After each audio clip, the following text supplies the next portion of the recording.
Wolverton. Here. Miss Gear. Here. Mr. Sims. Here.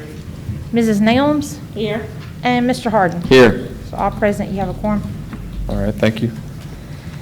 Can I have a motion to dispense the reading of minutes? So moved. Second. All in favor? Aye. Also, who was that, Harden, Sims? Who was that? Yeah. Yep. Sorry, missed that. All right, old business 010220, request for updates on Green Springs revitalization, Berkeley Squires. Berkeley said there's no update since last week, so we are just going to carry that over. 050720, request to address flooding concerns on Homewood Drive. I believe they are done digging and cleaning up that property, so can I make a motion to drop? You As can't chair? make a No. motion. Can I encourage somebody to motion to drop? I'll make a motion to drop 050720. Second. All right, Harden with the motion, second by Nelms. Okay. All in favor? Aye. Aye. All opposed? All right, 5-0. Is that right? We have all five? All right, 020920, request for consideration of work in the right-of-way to extend paving in alley less than 55 feet for rear access at 1512 Roseland Drive. I spoke to President Wyatt, this afternoon, and he said that he is continuing to work on this item and asked that we carry this over for tonight. Yep. New business is 021120, request for consideration of franchise agreement for C Spire. Andy Gwaltney. Andy? Ceasefire. Oh, yes. No, apologies. I have to leave early for another meeting. Sharing thoughts. Yes, I had put this item on the agenda for a franchise agreement for C Spire. There are representatives of C Spire in the audience tonight that want to do a real quick presentation to cover just kind of the history of their company and what they want to do in the city as basically coming on as another ISP to provide service to the citizens of Homewood, giving us more choice. So, And maybe at a cheaper price. I have no control over that. Competition's a good thing, but a franchise agreement we can help with. Thanks, Andy. My name's Ben Moncrief. I'm the Senior Vice President with C Spire and the Managing Director of our deployment here in Alabama. I'm joined tonight by our Deputy General Counsel, Katie Wallace, and our Senior VP of Engineering, Alan Jones. For many of you who may not know, C Spire's Alabama headquarters is right here in West Homewood, just above Jim and Nick's. We purchased a company called TechLinks about 2 years ago and are in the process of deploying fiber optic cable in Alabama. I thought the best thing to do was introduce ourselves before we pursue a franchise agreement, and I've got a short video presentation to help us do that. So Brian, I don't usually have my own AV guy. Brian, there you go. Just take a short minute with the video. At C Spire, good, fast, and easy are just table stakes. We make things better, faster, and easier for our customers every day.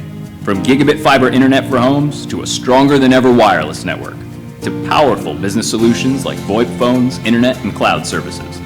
No shortcuts, no pulling punches. Nobody fights harder for their customers, period. And that fighting spirit, been here since day one. Back in the late 1940s, Wade H. Creekmore Sr. bought a small phone company in Calhoun County, Mississippi. Now, it's the largest privately held wireless carrier in the nation and a leading telecommunications and technology company in the Southeast. Making big leaps for our customers is just in our DNA. In 2011, we doubled down on that. Cellular South became C Spire, meaning customer inspired. Now, when you say you're customer inspired, you're practically daring people to look closer and see if you really are focused on doing what's right for the customer. And to that, we say bring it on. Everything we do, whether investing in networks and technology or acquiring new companies, is designed to create a better experience for our customers and bring them solutions that help them better work, live, play, and grow. In 2018, we acquired Birmingham-based company TechLinks, one of the Southeast's biggest names in resale, engineering, and managed services. That put us in the position to do even more for our customers throughout the region, with fiber fast services for home and business, laying a foundation for 5G, and introducing a new range of hosted VoIP and cloud services. And that's just the start. We're rapidly expanding our business solutions and fiber network to reach more communities in Mississippi, Alabama, and Tennessee. Short version, we're doing whatever it takes to help our customers win and move our communities forward through technology. That means leading the way in the 5G era, owning and managing over 10,000 miles of fiber with more added each month, hosting coding challenges, and creating futures in computer science for students. It also means exploring ways to bring broadband to rural areas. And we're opening the door for new opportunities by delivering 100 gigabit internet to research institutions and investing in new technologies. Basically, it means never being good with good enough. We're C Spire, and we aren't just in your corner. We're fighting for you.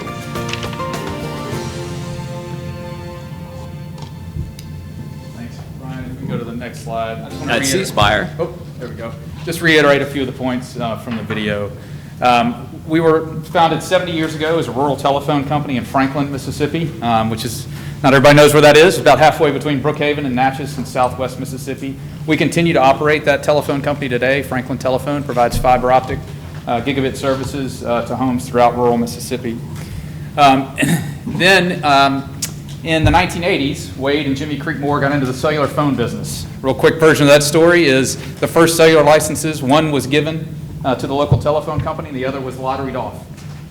They got a cellular license by owning a small rural telephone company, got into the cellular business. It was known as Cellular South. You probably saw us. We hosted the halftime show of the Jefferson Pilot SEC game for years. They got tired of paying their competitor, AT&T, to provide the wire that goes to the bottom of every cell tower and takes that traffic now to the internet. So they built their own fiber network in Mississippi. So in the mid-1990s, we wound up with about 6,000 miles of fiber in the state of Mississippi. And in 2012, we got into the fiber to the business, and 2015, the fiber to the home business. So today, we provide 1 gigabit fiber to the home services in about 23 communities in Mississippi. And here in the next couple of weeks, we'll begin providing those services in Jasper and Trussville, Alabama. We'll talk a little bit about that in a second. Today we have 3 lines of business, about 1,800 employees, roughly 200 of those are in Alabama, about 100 of those are based right here in Homewood. We have wireless, which covers, we have about 1 million wireless subscribers. We're the 6th largest wireless provider in the country. My phone says C Spire, where yours probably says AT&T or Verizon. That business is based entirely in Memphis, the Mississippi, all of Mississippi and Mobile County area. We're not looking to do wireless here at all. Business Solutions, which not only provides connectivity to businesses, but also provides cloud services, disaster recovery, email, Office 360, all those things we now unfortunately use every day thanks to coronavirus. And then Home Services, which is the gigabit fiber to the home. We like to distinguish ourselves on customer service. I'll just give you one concrete example of that. When we install your house, you call and we schedule an appointment at 9 a.m. At 8:45, our van is in your driveway. It's not a window, it's an appointment time. And that's just one of the small things we do because we're a local company and focus on the communities we serve. Go to the next slide. Again, focusing on fiber to the home is the primary product that we would like to bring here to Homewood. It's what we're doing in Trussville and Jasper. But it won't only be gigabit fiber to the home services. We'll also be able to serve small and mid-sized as well as large businesses with a competitive service, competing with AT&T and Charter. The next one. Why do you care? Why does fiber matter?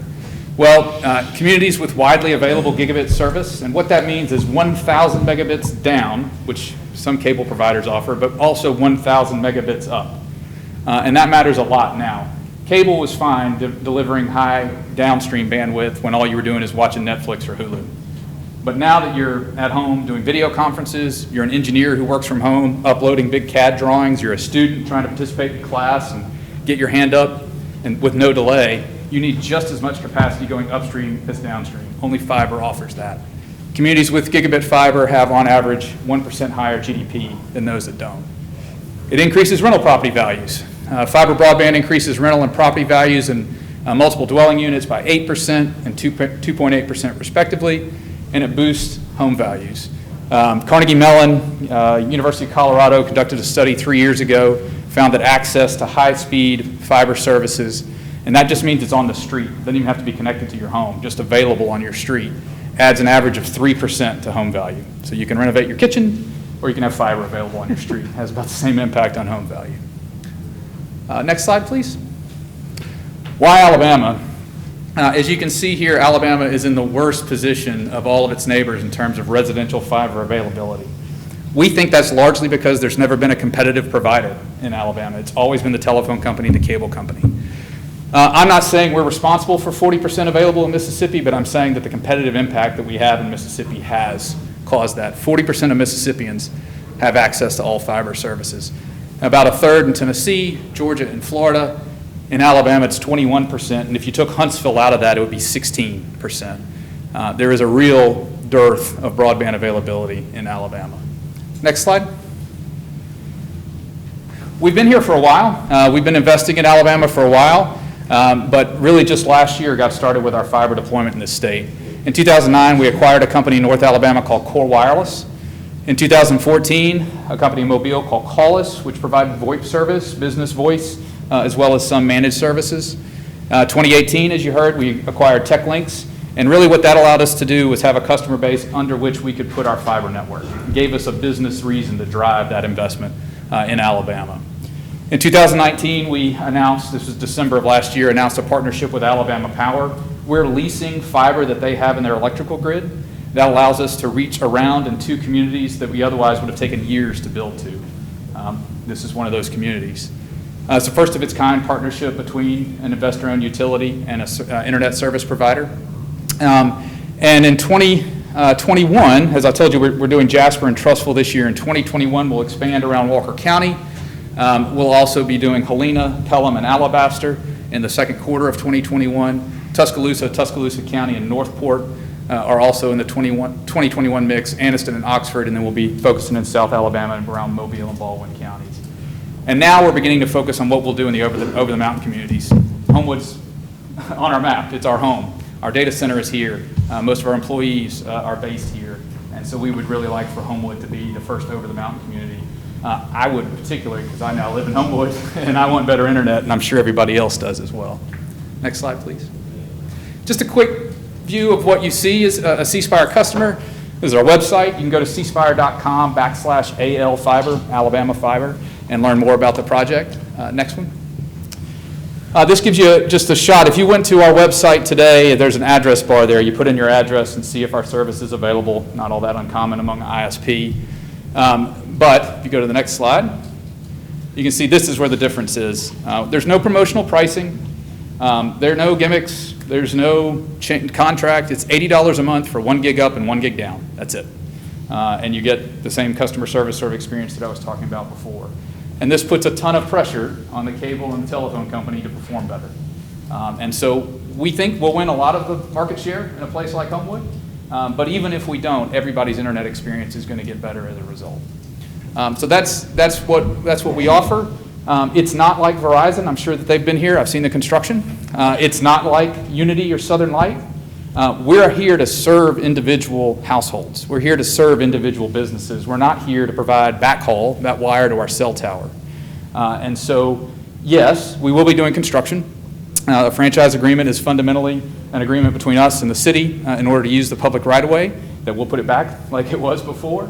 But what we'll be doing differently is that as we pass those homes, as we put a door hanger on each doorknob with the construction manager's cell phone numbers that they can contact him if they have a question or an issue, we're also offering them a product. We're offering them gigabit internet service. And to date, no other fiber provider that's put in new infrastructure in the last 10 years has done that here in Homewood. So we'll get the process started formally tomorrow. The FCC requires us to send a template agreement to the city and then begin with that process at that point. So we really appreciate introducing yourselves and happy to answer any questions. I do have 2 questions. Yes, sir. I do have 2 questions. What does the construction look like? I mean, we have a lot of issues now with things just popping up when there's construction for Yep. utilities. He's heard. And, yeah. I've informed him. Okay, and so I just want an idea of what it will look like. because we've been surprised by some of the things that have just kind of popped up in our residents' yards. Yeah, we're very sensitive to that. I'm gonna let an actual engineer answer that question. Okay. So we actually use a variety of construction methods. Can you step up to the? Yeah, I'm sorry. Is that better? They want to pick up. So we use a variety of different construction methods, depending on the terrain and the area and how it fits. So going around town, you've got a lot of different areas here, or a lot of different ways that the original infrastructure were built. There are some of the areas that you've got aerial routes that can be handled from the front. There are some that are in the back. And then there are some places where there may be rocky terrain. There are some places where there may be even terrain. So we take all of that in consideration as part of the construction process. Our primary way that we like to serve customers is with underground utilities. So it does look similar to the construction that you've seen recently from Verizon or from some of the orange conduit, so to speak. The only thing that we do different is we do require any of our construction places, we don't allow our directional drills to pop conduits just straight up where they want and then dig down to them. We actually require that a bore pit be dug in advance, and then we come into the side of that. And that eliminates them coming up, and let's say on two sides they come up short. Well, then they dig this huge area out to make them hit. We actually require that they go in, they dig an area out first and come into that area to eliminate some of the what if they come up short, or what if they come up long and cross. Typically in that construction area, they're always shooting and hoping that they cross at the end. But it's not an exact science when you're doing it that way, and that's why we require the hole dug in advance and come into the side of the hole so they know when they hit that hole, as opposed to making the hole after the fact. Can I ask a real specific question? Sure. Because we've been dealing with, as you had mentioned, Yes. some Verizon construction that we didn't have door hangers about. Tombs, the giant boxes in people's Right. yards. Mm-hmm. Because we already have lots of those. Right. Are we going to have more of those? Those are, so the handholds that they have, we would definitely have those. One of the other things that we do is on the lot lines, we do a smaller version that's more like a water meter box. So those larger ones are to tie multiple small ones together. And all of those would be approved in advance in any kind of engineering drawings that we submit. So that gives an opportunity, if there's a particular area that's a concern for the city engineer or a concern for the Public Works Department, then it allows us up front to work through that permitting process to say, okay, this one's in a bad place, it needs to be moved over here, or how we can work that through. But the one thing that we don't do that is a little different is we do use those smaller ones as opposed to a pedestal sticking up in someone's yard. So where you... Pedestals, we just have giant boxes buried Yeah. in the yard. Right. I mean, they're probably 2 So- feet by 3 feet. Yeah, let me clarify. Whenever Mr. Moncrief reached out to discuss this, I did reiterate that we had some problems with the number of handholds Verizon was placing. It almost seemed down Oxmoor and in some neighborhoods, they were dropping one every lot line, which I know why they're doing that, but they basically said that they would maybe every other lot, or they would have the much smaller locations. Verizon was leaving coils all over town for future services, and that's why they left those excessively large handholds. Yeah, But that was a topic of discussion. And we also discussed the problems we had with contact, the gas company showing up, boring through a neighborhood, not talking to anybody, and they did assure me that they would be putting door hangers out, that was one of their points of service, because it's a marketing point for them. We do. The door hangers, and then also anybody that signs up in advance for any kind of interest form. We also do email alerts and blasts letting them know when we're starting their areas. Usually tie into local homeowners associations, have sort of like a learning event prior to doing construction in the area with the local HOA. That way questions can be asked in advance as opposed to showing up, without warning to a homeowners association. Well, we in those don't areas. have those, so. Or neighbor, do you have any neighborhood, I guess, Garden clubs. yeah, that's the kind of, Yeah. not just Yeah. HOA, City but share those that type of events as well. So we're very familiar with that, and, we've done multiple cities. Probably the best kind of layout that's similar to Homewood is probably in I would say maybe the Belhaven type area of Jackson, Mississippi, which is where Belhaven University, that whole little area. So it's got a lot of the same design, built around the same timeline in a lot of your neighborhoods, but you do have those kind of neighborhood community and cliques. We're even active on people's next door pages up front. Because, you know, if they know that we're there, if we can get into that front door page, we'll let them know there too. That way it doesn't come up after the fact. Sometimes they don't let you in there. And y'all can put those handholds, as we learned with Verizon, those can be put into sidewalks, like just Yes. basically blended into sidewalks. Absolutely. They can be put into sidewalks. They can also be butted up right against sidewalks to make them look smoother. And we can do them on either side as well. Mm-hmm. So a lot of places it's easier to do in the front, even though that's harder when you go to serve a customer. It's easier for the customer up front and for the city up front. Yeah. So we've done those. We actually do a lot of them there. So. Mr. Chairman, Yes. could I ask Go a ahead. question? Sure. So are you saying that this would be like from scratch? Like typically, you would utilize other lines that are already laid. You're saying this would be all brand new, and that, oh my goodness, that's a monumental task. It is. It's new And- construction. We would use the existing, in many cases, like an existing metro ring maybe from Alabama Power pole lines or something like that. But once it gets to the homes, it would be all new construction. Yeah, that's exactly what our competitors are trying to leverage, right? That's how they prevent competition, is from that new construction, that new investment. And that's why we are so careful about that process, because we know that if we can find a way to do it well, which we have in the 23 communities we've been in so far, that it just drives greater investment overall. And to clarify, is this going to serve all of Homewood?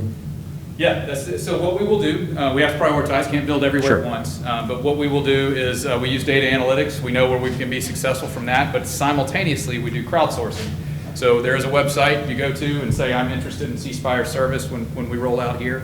And then as, you know, somebody in the neighborhood could say, hey, guys, let's be first, and go and drive their neighbors to crowdsource that and demand our product. And as those percentages, you know, clip a certain level, 15, 20%, depends on the density, we then build those out as well. The goal is ultimately to build out the entire city, yeah. Thank you. Can I ask a quick clarifying question? Sure. So you're saying essentially 1 gigabyte would be the equivalent of AT&T's 1,000, Internet 1,000? Yeah, except for ours really is. What's that? Except for ours really is, yeah. So what they advertise is 1,000 megabits, 1 gigabit's the same target. We already have fiber, but it's the 100. Yeah. And that's all they had, I think, initially when they came in, so. Yeah, they use a slightly different design, but yes, it's 1,000 megabits. 10 times faster than what we 10 have. times faster, yeah. Could you speak, Mr. Chairman, could you speak just to, when in the communities you go to, let's say they already have AT&T, what does that do to cost and competition? Do you have any kind of? So it's a great question. So we have not found that AT&T changes their national pricing just because we come into a place like Homewood. But what they will do is they tend to offer promotional pricing that is lower, right? They'll offer $75 or $60 a month for 1,000 megabit for 12 months. Okay. So it does have local pressure in the individual communities, but you know they're not going to change their price. Sure, I just want to see what the benefits for the customer. Yeah, absolutely. Yeah. Mr. Chairman, I happened to meet with the mayor of Jasper a couple, 3 weeks ago, and I asked him about these guys, and he thought they were great. I didn't get into a lot of details with them, but I did ask him, you know, how's C Spire been? He said they've been great. Yeah, I would thank you for that. I would encourage Mayor O'Mary and Jasper, Mayor Choate and Trustful are great partners. Those are obviously two communities we went in early. I would encourage you to go out to Trustful, take a look at the work we've done out there. We've completed construction. I would venture to say, except for the fact that there's some faint 811 marks where other utilities painted to make sure we don't hit them, you would have a hard time finding where we've done work. We've matched the species of grass. Everything is level, it's pre-cut. Yeah, it's construction and it's disturbing for, you know, a couple of days, but then we fix it and we move on. And where we've been, people are happy. So I'd encourage you to go out there and take a look or just talk to Mayor Choate. Are you trying to imply that you guys are like the Chick-fil-A chicken sandwich and Popeyes is the other guys? Oh, we're a lot better at chicken. I guess what I'm No, I hear you. Yeah, getting at there is that it sounds like several other people have indicated ongoing complaints that we've heard Yeah. for years. Lack of communication, lack of follow-through, lack of cleaning up and doing what people consider to be, you know, good work that they're aware of ahead of time. So Yeah, I mean, look. I think if that's I live your on Gray focus, Street. that's going to be that's going to be a selling point. But I live on Gray Street. I got 2 orange tubes sticking up in my front yard. They've been that way for 6 months. Oh, they're still there? That will not happen this summer. I know the guy who can fix that. Yeah. great. So I know you're not in the committee, but what is this an action item? What do we do, Mr. Kendrick? We have to have, actually, we don't have draft yet. Okay. We have a standard franchise agreement. Yeah, I was going to say, process-wise, you said you're working on the FCC agreement. So talk about that as far as like the next steps to come. I won't step on Katie's toes, but I'll get it while she's coming up. So the first step is we have to send a certified letter on an FCC format to the mayor. I will obviously copy Mr. Kendrick. Happy to copy anybody else who's interested. And that formally kicks off the process under the FCC rules. And what specifically was your question? Just the next steps. Next steps? Yeah, so I was just wondering, process-wise, what the next steps were. Typically, we send over our standard franchise agreement, and it's great to go ahead and get in touch with the city attorney and begin just discussions and negotiation. I believe I heard you say there is a standard franchise There agreement. is. There is. All your competitors signed it. It's exactly the same. Okay, I'll be glad to send it. that'd be great. I'll give you my card. And I'm happy to talk about what ours looks like. I don't know. You don't need to do that tonight. Okay. All right.